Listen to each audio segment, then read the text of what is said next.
Hi, my name's Father Burns. And I'm Stina. This is the Living Fullness podcast. Today, we're going to be discussing engaging in therapy as Christians. If you're new to the Living Fullness podcast, we talk about a whole range of topics from virtue to relationships. We make comments on cultural shifts and all things a Christian life. And we are so excited that you've decided to join us.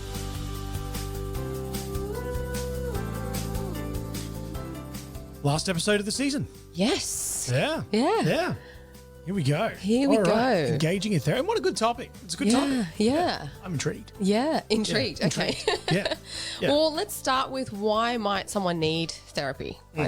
Or even what is it?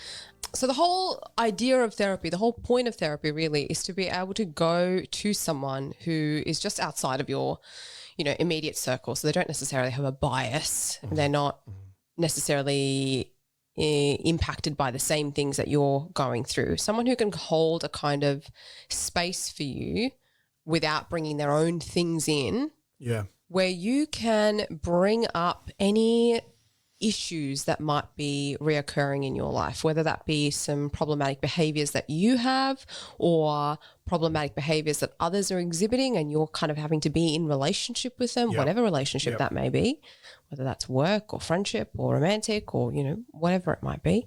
And it's also a space where you can explore what your beliefs are around what's going on, how you feel about them, as well as any kind of physical symptoms that might be coming up because of these challenges that you might be going through. So the whole idea of therapy really relies on an interpersonal relationship that happens between the client and the therapist, where the therapist can help the client to understand what's going on for themselves and for them to come up with ways of making appropriate changes that will shift their way of coping with whatever it is that's going on in their lives.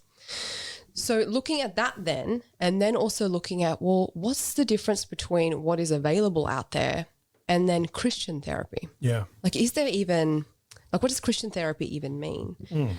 So looking at what we've what I've just said then, on top of that for Christian therapy, it's about integrating your faith as well. It's about integrating the traditions that your faith may hold, your Christian faith holds, and putting that with the clinical space, the clinical activities, skills, tools that are available to you, which needs to be not only high quality knowledge, evidence-based practices that the practitioner gives you, but also needs to be something that is culturally competent to your faith.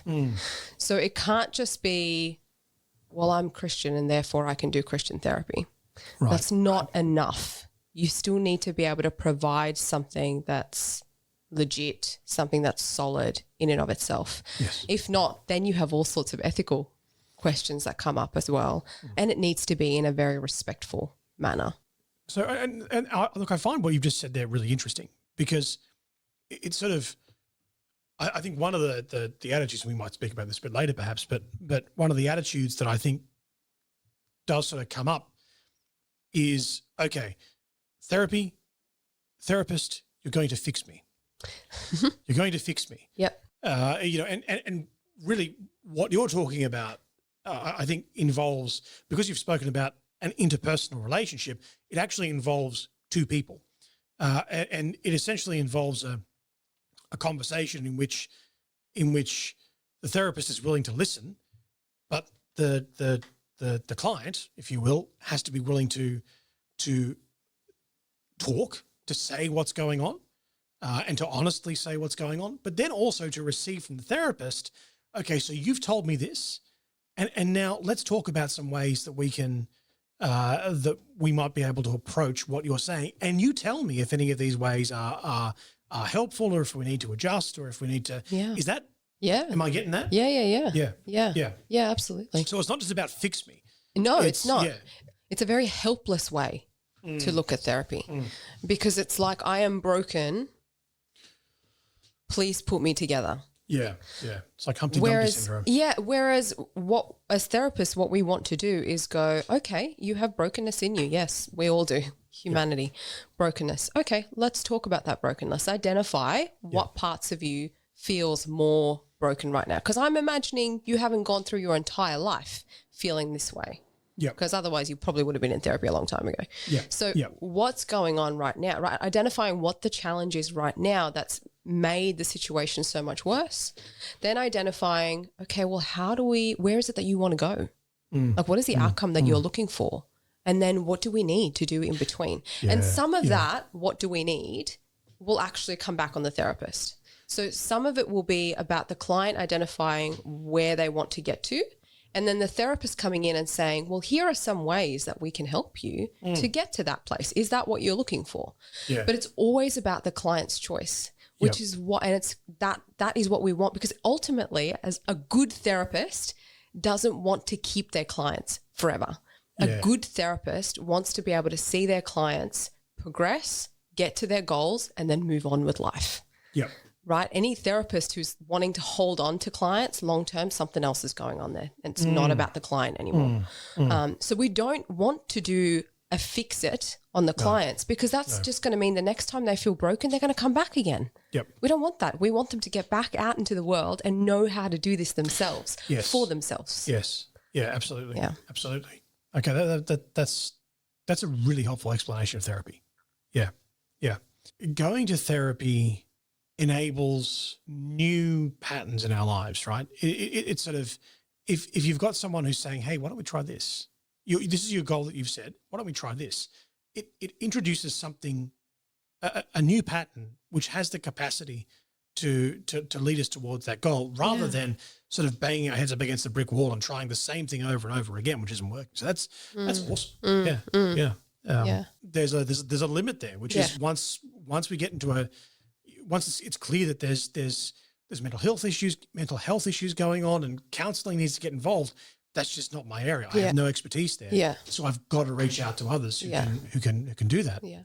Which is not a weakness, that's a strength. Oh, it's great. It's one of the best things is that I know I have people that I can say, hey, this isn't something that I can help you with, but I know people who can, and refer them on and know that they're getting good quality care. Yeah.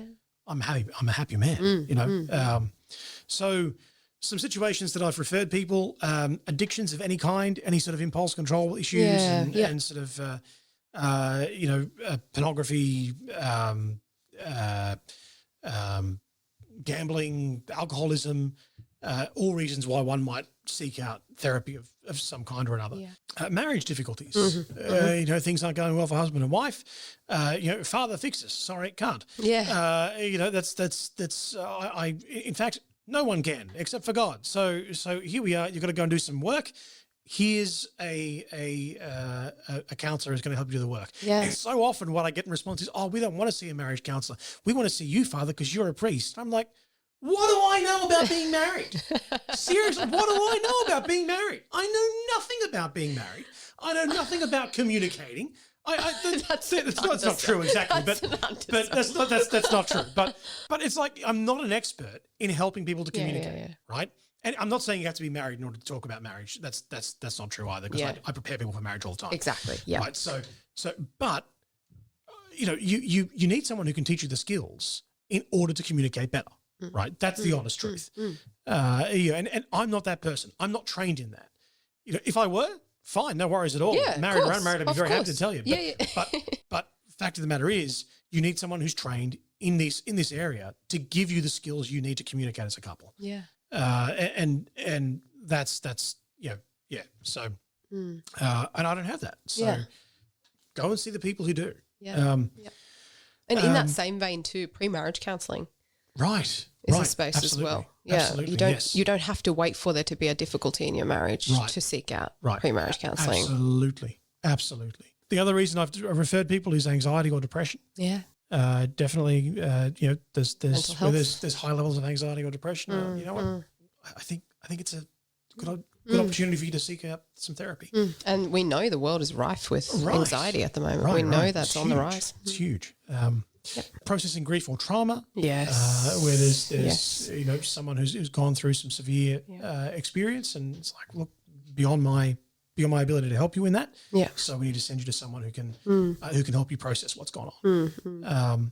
Scrupulosity is another one. Yes, It's an interesting one. it's a big one. It's one particularly in my field of sort of being spiritual director, and being a parish priest.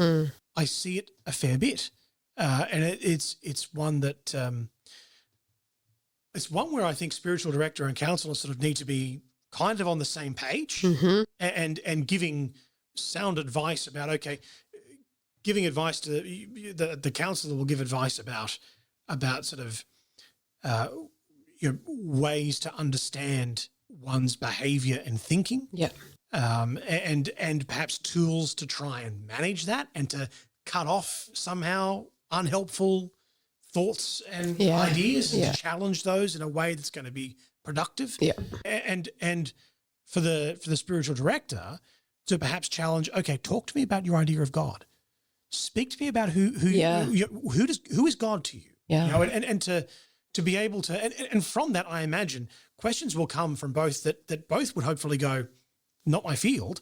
You need to refer that to your spiritual director. You need to refer that to your counselor. 100%. So I can certainly, this religious scrupulosity is a very tricky space to work. It's such a sensitive space to work in. And you do have to be, in order to be charitable towards the client, you have to be consistent with their other supports, because otherwise it unravels for them if you have inconsistent, because then they don't know which way they're supposed to listen. And then that makes things so much worse. Anxiousness goes through the roof. And the compulsion becomes much worse for them. So there is a whole stack of education that needs to happen in terms of what is going on for them chemically, what's happening for them cognitively, what's happening for them in their thinking pattern, what's happening with their behaviors. Like all of that stuff is in the space of therapy. That needs to be there. But when the client turns around and says, so should I change my spiritual practice in this way? I'm always cautious about what I say. Because I don't want to then become the client's spiritual director. Right. But at the same time, I'm also the person who's privy to understanding which of the things that this client is using is creating further friction for this client. So I'm always cautious in how I advise them. And I always say, this is what's happening. Make it very clear. This is what's happening for you when you use this particular prayer. So my recommendation is that we think about, is there something we can change in either the type of prayer that you're using, when you're using it, or how you're using it? And for you to decide that, have a conversation with your spiritual director. So I indicate, here's the issue, but the person you need to speak to about adjusting it to make it suit you is probably not me. That is probably your spiritual director. That's fantastic. So, and it's the same for what you were saying before. I know my limits too. Exactly. I know that I can't step into that space because I don't know everything else that happens in the spiritual life of this person. 100%. That's marvelous. Also, anger management. There's you meet some people and you're like, Father, I need help managing my anger. Well, I that's not my field, buddy. I can teach you how to be angry. I'm pretty good at that. But I can teach you how to be angry. But it sounds like you already got that one mastered. But there's someone over here that can help with that. So let me give you a number to call. And so it's and they know they've always got that spiritual support there. They know that they can come and seek out spiritual direction and say and share. One of the best things on this planet is hearing the good things that have come from therapy, where someone says, I learned this in therapy the other day. Here's what I learned, and here's how this is channeled. Oh, that's nice to hear. That's really nice to hear. It's so good to see growth and to then support that and go, yes, how good is this? So that's really cool. Big fan of therapy. It's a great idea. It's a great idea. It's a great practice. Just do it. Just do it. Do it. That's right. But actually, on that point, there is this trend that happened for a while, and I think there are still some people of this mindset who believe that everybody should go to therapy. Right. I don't agree with it. No, fair enough. I don't think everybody should go to therapy. I think that's an abuse of therapy. Yep. just because we all have a fallen human nature doesn't mean that we all belong in therapy. Oh, right. It's just that if we go through periods of time that are particularly challenging and we're not coping, that is the season to step into therapy. Yeah. Or if we have an ongoing issue and a perpetual issue that hasn't gone away, maybe it is a childhood trauma that keeps resurfacing and we don't know what to do with it. And we're kind of at a point where we go, I think I'm ready to tackle it. That's a time to go to therapy. Yeah. That doesn't mean everybody needs to go through therapy. If you're looking for ways to grow as a human being, therapy is not your only option. Yeah. We have plenty of, education options out there. We have plenty of coaching options, pathways out there, mentoring pathways out there. Use all of those ways to grow yourself. Therapy is not the only way for you to grow as a human being. And that's right. I think perhaps that's also why we've seen a little bit of a shift negatively towards therapy, where there are some reels floating around out there on the ether of social media that say things like, the worst thing that you can do about your traumas is to go and sit down and talk to someone about them, and to bring them up and so there's a misunderstanding there about, and you can probably clear that up in some way. And look, I can see sometimes what happens is that people listen to people who've listened to people who've listened to people who are experts. So we're kind of getting, the fifth or the sixth person's version of the original. And it sounds legit, and it probably is, but it's isolated from the rest of its context. Yep. So for example, with what you just said, talk therapy, once upon a time, we used to think that talk therapy was the only way to deal with trauma, that we needed people to talk about their traumatic experience for them to heal. What we know now is that that's what we don't want to do, because that's re-traumatizing, can be re-traumatizing for the person. What we want to do is alleviate their felt experience of that trauma, not necessarily rehash what happened. So sometimes people hear, we don't want to talk about the trauma. So all the counselors ever do is just talk about the trauma. And look, now we don't want to go to counseling anymore because counseling is bad. No, you just isolated one piece from the whole context of what was said there. So it's just dangerous to cherry pick. It's dangerous to, just because psychology and self-help books are out there, don't pick it up and read it and think you're an expert. Just please have a little humility in recognizing that maybe you don't know everything that there is to know. And I don't know everything that there is to know about the therapy space. I'm always learning as well. But let's just not pretend that we're experts and make these sweeping statements about therapy, which could mean that someone who actually needs therapy is now even more frightened to go to a therapist. Absolutely. Thank you for that. That's very helpful. And it also is an awesome segue into the next section of our episode here, which is challenges to therapy, or specifically Christian challenges to therapy, specifically Christian challenges to therapy. So we'll take this one at a time, and I'll go first. So it's a secular innovation. Freud was interesting, in not in a good way. Like therefore it's all bad. And okay. Look, lots of things are secular innovations.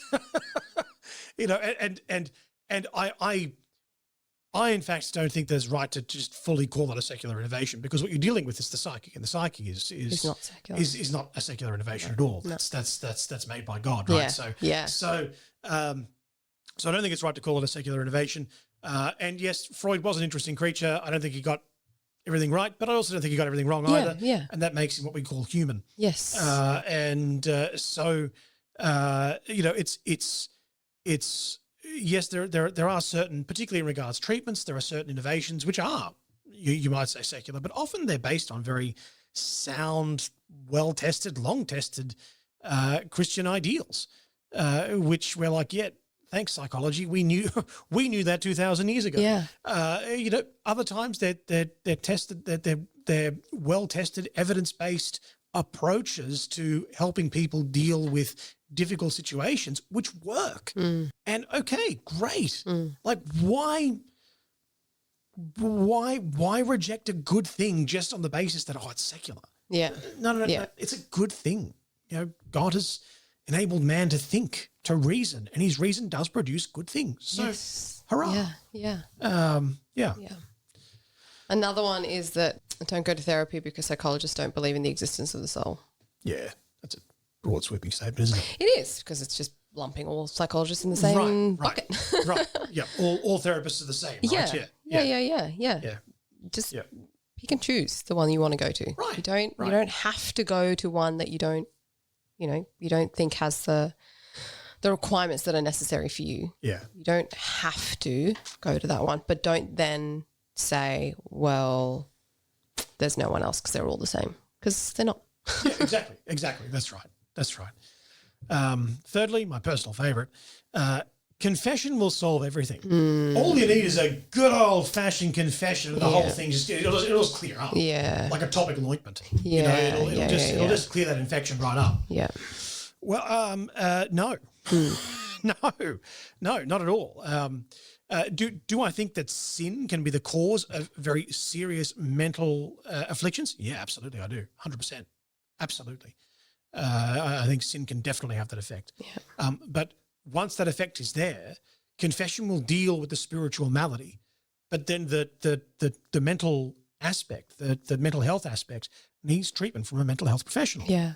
Right? That's confession may well be part of that treatment for sure, 100%. Yes. Particularly the alleviation of guilt. I mean, there was it Jung who said to a Catholic, I can't remember which psychologist it was, but said to a Catholic priest, if everyone went to confession frequently, you'd take half my clientele away from me. You know, but and there's probably something to that, but it doesn't take away the fact that confession is not a resolution to mental health issues. Yeah. Like, because the reality is confession deals with a consequence of the action of sin. Right.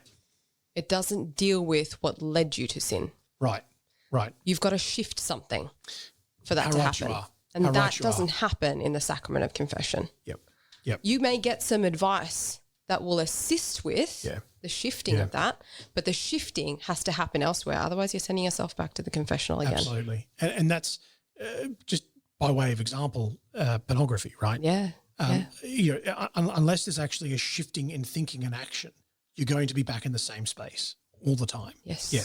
Yep. Yes. Yeah. And I think what goes along with that is another one that I just need to pray more. Right. I think that sits kind of in a similar vein, just over spiritualizing the problem or the challenge. That's, you know, maybe it's something like we're having marriage difficulties. Yep. Well, I just need to pray more.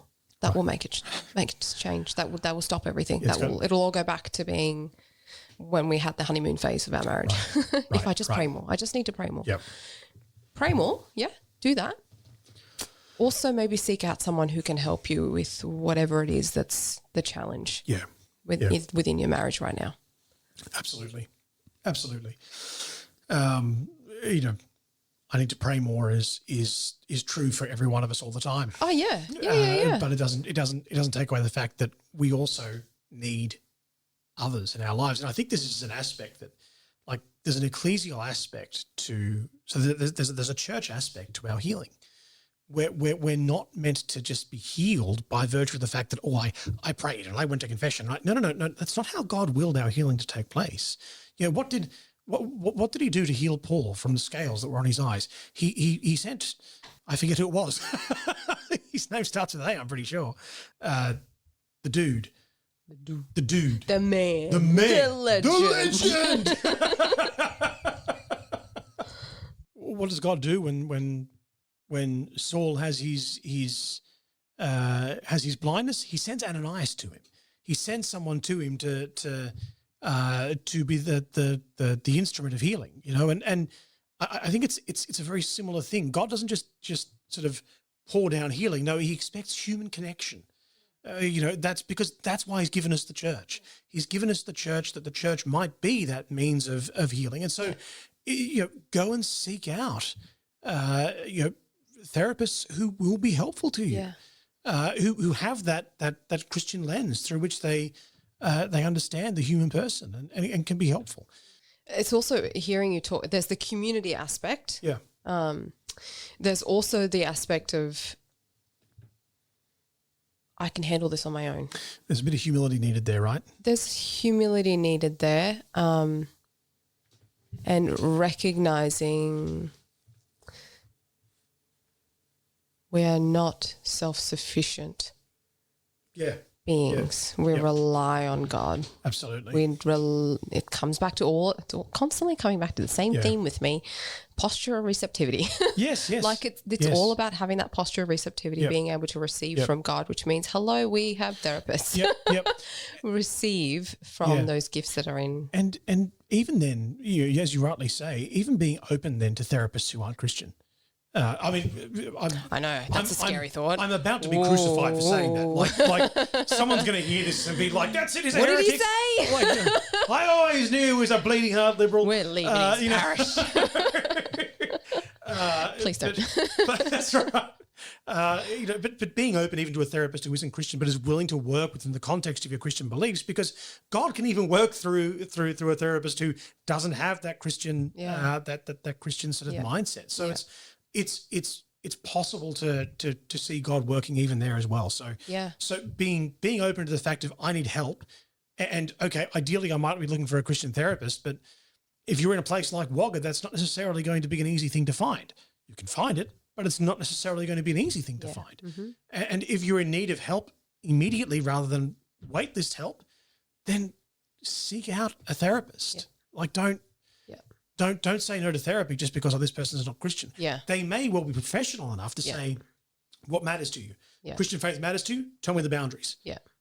And that's good. Yeah. So don't turn away the nurse that showed up to help you and give you first aid because they're not the specialist that you were waiting for. Exactly. If you've collapsed and you need help, just accept the help that's there for you. Exactly. Spot on. And then you can build from that. Like, when you're ready, you can move on to someone else. So when someone else becomes available, you can move on. You don't have to stay with that person. Precisely. But get the help that you need when it's made available to you. There's also a lack of value of therapy. And by this, I sort of mean that there's a value of education rather than therapy skills. And this is quite common in particularly the Catholic community, to be quite honest with you. Yeah, strangely. It's sort of, there's a very high value placed upon intellectual skill and ability, right? Just to give you an example, I'm a lecturer at the seminary, Father has a degree in dogmatic theology, and Father lectures at the seminary. We should ask him these questions. Don't ask me this. Ask your local parish priest those questions. He'll probably answer them in a more profound way than I will because he hasn't got his head stuck in a book. Like that's you don't need an expert to ask 99% of the questions that you need to ask, right? So just ask the guy who's got the undergrad degree, who's probably holier than I am, and is going to answer it in a better way than I ever could. Yeah. There's such a high value on degree. This person has a degree, so we're going to go to them. And I think the way that sort of comes across is, this guy's a psychologist and he's got all these degrees. This person's a social worker or a counselor or a therapist of some description, but they don't have a psychology degree. So don't go to them. Go to the guy who has the big wig degrees. There's a massive waiting list, but there's no waiting list over here. Oh no, but still don't go there. Go over here. And it's sort of like, guys, I'd rather bleed for 6 months. Right. And it sort of doesn't make any sense. It's like, no. Do you know this person to be a good therapist? Has this person been practicing for a significant amount of time as a therapist and achieving good results? Are you hearing good results from others? Good reviews? For goodness sake, go to that person. Yeah. Like, just do it. Yeah. And I think there's an example that you used when we were discussing this. Yeah. Which was the example of the Sparky. The apprentice Sparky gets his training wheels on. And off he goes, and he has so much supervision from his boss and his other tradies. He has so much supervision because he has the capacity to kill himself and others, right? There's lots of things that could go wrong. Yeah. And so just having the TAFE degree isn't enough to make you go, oh, yeah, this guy's okay. or someone just out of their apprenticeship. You wouldn't even say to them, "Oh, you'll be fine. Off you go." No. Look, they've just finished their apprenticeship. They probably shouldn't start their own business. Get a bit of experience first. Yeah. And so similarly, I think there's this high value on education without the necessary experience that goes along with the education. So, they have a degree. Okay, do they have valuable therapeutic experience? Let's not place so much emphasis on the degree, and let's place more emphasis on, do they have the experience and the knowledge to be of assistance? That's what we need to know. Yeah. Yeah. And I get why people would, some parts of it, I can understand why people would jump to that as well, because things like counselling, for example, isn't a protected profession. So anyone could claim to be a counsellor, but there are legal actions if you claim to be a psychologist and you're not. Right. There are legal actions if you claim to be a psychiatrist and you're not. And social work is heading towards that same space, whereas counselling, not yet. Yes. So I can understand why it can be hard for people if they've had experiences of counsellors who've been terrible. Yep. To then kind of go, well, this must just be the entire profession. Right. The entire profession must be terrible. Well, it's not. Yeah. It's not. There are very good, highly trained, with lots of experience psychologists who choose to be counsellors. Yep. There are highly trained, specialised social workers who chose to be counsellors. So there's lots of training that can go into the counselling therapy space. Yeah. You just have to ask the right questions to figure out if this is the type of person that you would be a good fit for, or that they are a good fit for you. Yeah.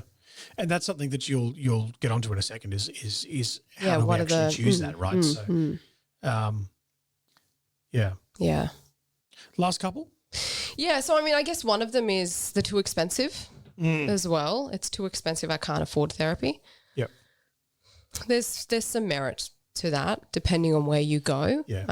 And again, this is reason why when people say to me, I can't afford a psychologist, and then I go, what do you need a psychologist for? What are you looking for? Like to identify what is it that you're looking for. It's like, well, I want some trauma counselling. Why are you going to a psychologist? Yeah. Why are you paying so much money for a psychologist? They have very specialised skills. Yeah. So unless you're looking for a particular assessment or you have a particular diagnosis that needs a particular kind of psychologist to work with you, why are you spending so much money when you don't need to be? Yeah. There are other ways, other people who can teach you the very same skills that a psychologist will teach you. Yeah. We share the same toolkit. Yeah. Yeah. We have slightly different training and we have slightly different ways of looking at things, and psychologists have a particular extra skill set. Yeah. And then there's also this, I don't want to minimize financial struggle for people. Not everyone has financial means, but some people will use finances as an excuse to not do therapy because it feels like an added extra. Yep. Like, this is a bit like going and getting a massage. I don't have the money to go and get a massage. Yeah. Actually, this isn't like getting a massage. This is a little bit more important, because if you don't look after your mental health and your well-being and your relationships, everything else will crumble eventually. Yep. 100%. Yeah. And look, the final sort of challenge, I think, is the stoic approach. Right? Now, don't get me wrong. In some ways, I'm a big fan of the stoic approach. I think there's good things to learn from the stoic approach. That sometimes we just need to. Sometimes we do need to stiff up a lip. Sometimes we do need to look at it and go, well, I got to suck this one up. Or sometimes we look at it and go, you know what? I have to embrace the suck here, as a friend of mine would say. I got to embrace the cross and just be like, yep, this stuff sucks. What's the option I have in front of me? Not a whole lot. Guess this is the thing that I'm embracing. This is the thing I'm choosing. Here's the suck. Suck, you are mine. And that's what I choose. I look, there's value to that. There's serious value to that. But if that stoic approach is, I'm fine, I need help. I'm fine. I'm strong. I've got this. I don't need therapy. I'm a strong man. Enough, yeah. Well, are you strong enough to be vulnerable? Yeah. Yeah, I mean that's sort of the because that's what men need to be able to be. Like not and I get it. It's not to be so vulnerable that they're just crying all the time. Like I don't, that's not what I mean. But I mean when it counts to be able to be vulnerable, and especially when I'm seriously struggling, I need to tell someone. Yeah, that's a time that counts. But it's also this idea that people who go to therapy are weak. Right. That's the mentality that sits behind someone who says, no, I'm strong. I can handle this. I don't need therapy. Yeah. So do you believe that only weak people go to therapy? Yeah. Is that what you're saying then? Completely That's not contrary true. to the truth. Yeah. Yeah. It's some of the most strongest people I've ever seen are the people who've sat across from me in my therapy sessions. Yep. Some of the bravest people I've ever seen are those very people. Yeah. The pain that they've endured, the suffering that they've endured, the cross they continue to carry. Yep. I go, wow. Yeah. Yep. Yep. Absolutely. Absolutely. Yeah. Yeah. So, Stina, how do we choose a therapist? Yeah. Some questions that we can ask when we're trying to figure out, well, which way do I go then? I mean, you've said, Stina, that I can choose which therapist I go to. Well, how do I do this? So there are some questions you can ask. Firstly, ask yourself, do they have the qualifications that you're after? So if you're looking, again, like I said before, if there's a specific diagnosis that you have and you want a specific practitioner who can work with that diagnosis, go and look for their bio. Most people have a bio online. And if they don't have one online, call up that center and ask them, can you tell me a little bit about this practitioner? What are their qualifications? What have they studied? What are they? And not like I'm going to grill you with a million questions. I want to be rude about it, but just because I really want to find the right fit for me and I'm looking for the right person. Can you tell me a little bit about this particular practitioner? I've, heard good things about them. I know they work here.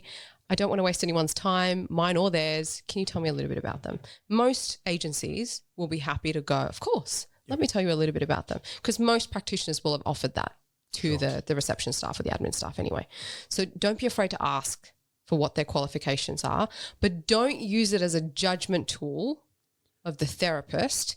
Use it as an assessment tool, if you will, for what you need. So only look at it as, well, these are the types of things I need. Does the therapist have what I need? Right.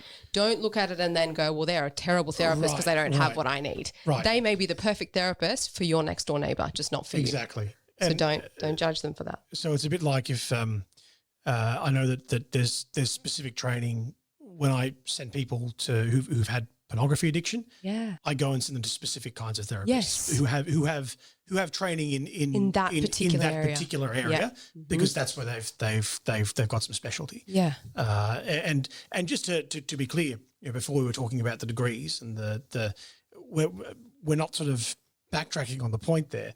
But that, as we said, sometimes you do want to look for a particular degree. Sometimes you do want to look for someone who's got that particular. It's not just degrees. You can have qualifications that are beyond degrees. You can get a degree, but then you can go on to do training that specializes in certain I areas used the that wrong don't word. Shouldn't have used have the the word same degree. degree.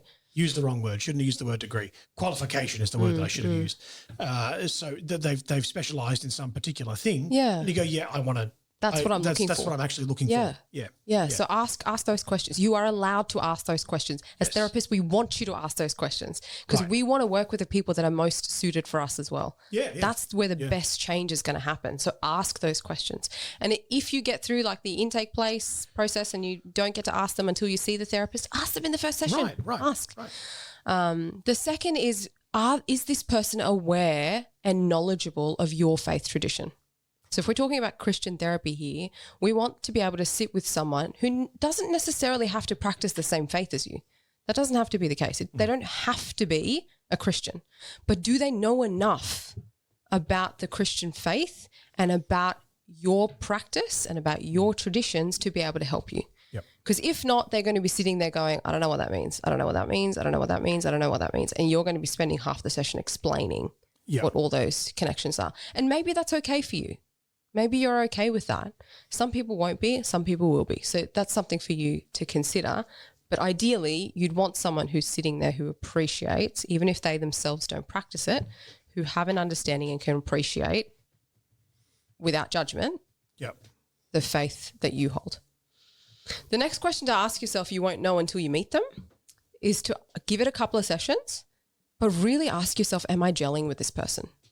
Because therapy is an interpersonal relationship that happens between a practitioner and their client, if the relationship isn't working, if you don't have what we're looking for, rapport, that's most of the therapy gone down the drain. It's a waste. And it's not good enough for just the therapist to go, well, I think I can work with this person.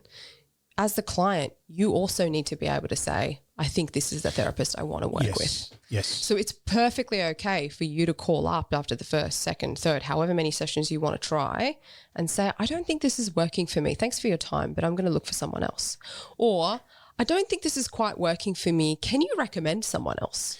Yeah. Most of us are quite happy to go, yeah, I'm so glad you said that. Yep. Let me find you something. Is there something in particular that you're looking for maybe that I can point you in the direction of? Beautiful. So ask those questions. Also ask your therapist after the very first session, at the end of that first session, what is your idea of a treatment plan for me? What would you do with me? Given these are the things that I've brought to you. These are my challenges. What do you think we should be doing? And if what the therapist has to offer isn't quite what you want, say that.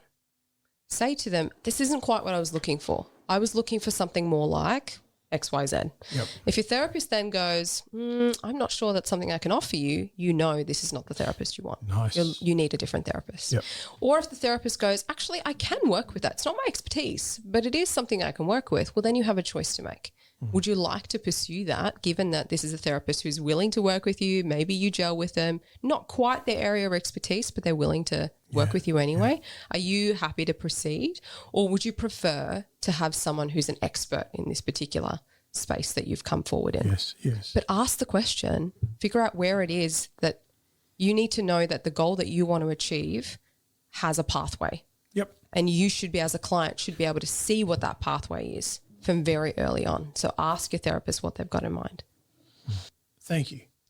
Pleasure. That Good is a very stuff. long episode, but that is, one of those ones that, I don't think we could have done it in any shorter time. there's a lot in there. There's a lot to There's a lot in there. So maybe break it up over the next few weeks, because guess what? That is the end of the It's the end season. of the season. It's the final one. It's the final one for season 5. That's right. Crazy. Season 6. Yeah. Stay tuned. Watch our social media to find out when season 6 will begin, but we will be going on break. So you can message us, but you won't be getting weekly episodes from us for a little bit. It's like that, at the end of every Superman movie, it's like, Superman flies out into outer space and then he looks at the camera and smiles and little caption comes on the screen, Superman will return. It's like, look at the camera, smile. Living fullest will return. Stay tuned. That's right. But before we end this season, Padre, a truth, beauty and goodness. So I visited the hospital recently, as I do, and as I walked into emergency, there were 3 Samoan fellows sitting down, and one of them went, "Oh, Pastor, come here. This guy, he needs you to pray for him. He's bad. You need to pray for him, right?" And they started a bit of banter, and we laughed, and I think I made a joke about exorcism, but we were chatting away, and I've had a limp for a little while. Yeah. I hurt my back while doing some exercises and boxing. And so one of them said, "Oh, Father, I noticed you're a bit injured. What's going on?" I said, I hurt myself during a boxing session. And he goes, "Oh, Pastor knows how to throw hands."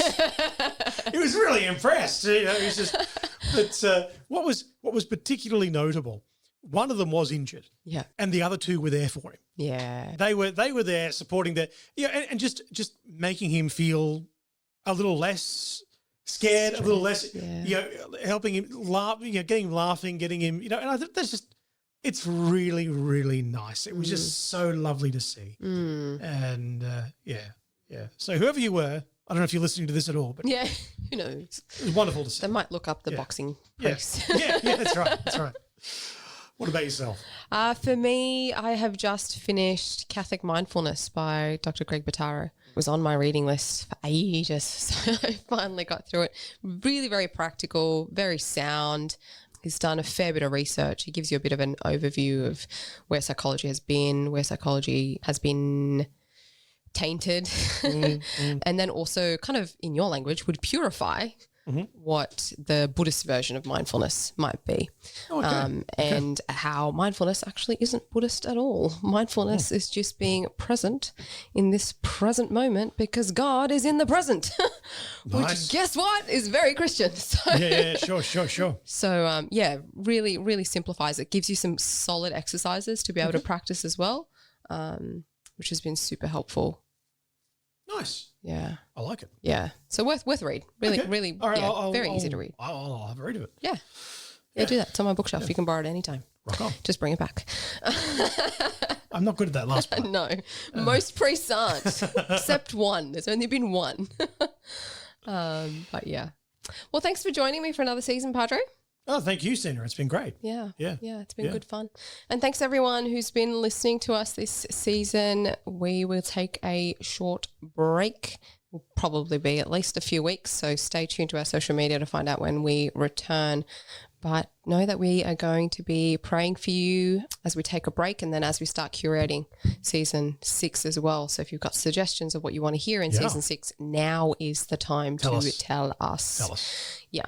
And we are also looking for 3 more Patreon supporters to be able to jump on and help us financially for somebody else to take care of all the editing that currently happens. It's a huge load so that we can stay focused on what we do best, which is curating content for you, not doing the editing stuff. We'll let our editor, who's really good at that, do that.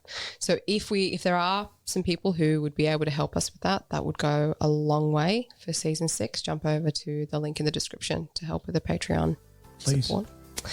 But as always, thanks for joining us for season 5. We will catch you in season 6. But until then, know of our love and praise. God bless.